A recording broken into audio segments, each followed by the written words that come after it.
নমস্কার বন্ধুরা, স্বাগতম আমার ইউটিউব চ্যানেল এমডি ও রানা এ। ভাবুন তো, প্রায় ৫০০ বছরেরও বেশি আগে তৈরি হওয়া একটি সুউচ্চ মিনার আজও মাথা উঁচু করে দাঁড়িয়ে আছে। কেন তৈরি হয়েছিল এই মিনার? কে ছিলেন এর নির্মাতা?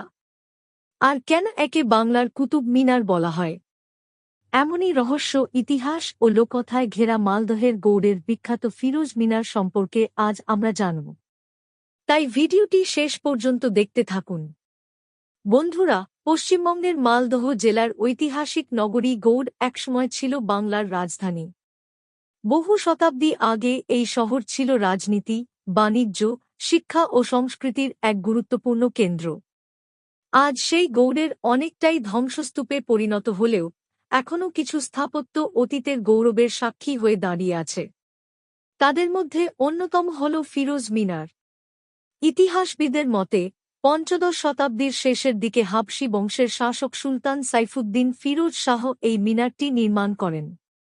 তার নাম অনুসারেই এই স্থাপনার নাম রাখা হয় ফিরোজ মিনার। ধারণা করা হয়, নিজের শাসন ক্ষমতা ও গৌরবের স্মৃতিকে অমর করে রাখার উদ্দেশ্যেই তিনি এই মিনার নির্মাণের নির্দেশ দিয়েছিলেন। প্রায় ২৬ মিটার বা ৮৪ ফুট উঁচু এই মিনারটি ৫ তলা বিশিষ্ট।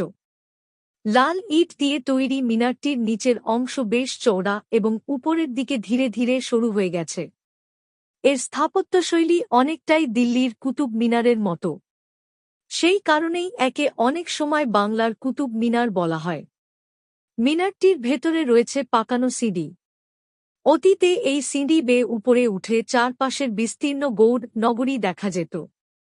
কল্পনা করুন, কয়েকশো বছর আগে এই মিনারের চূড়া থেকে হয়তো দেখা যেত ব্যস্ত রাজপথ, প্রাসাদ, মসজিদ এবং জনবহুল রাজধানী গৌড়কে। এই মিনারকে ঘিরে একটি জনপ্রিয় লোককথাও প্রচলিত আছে।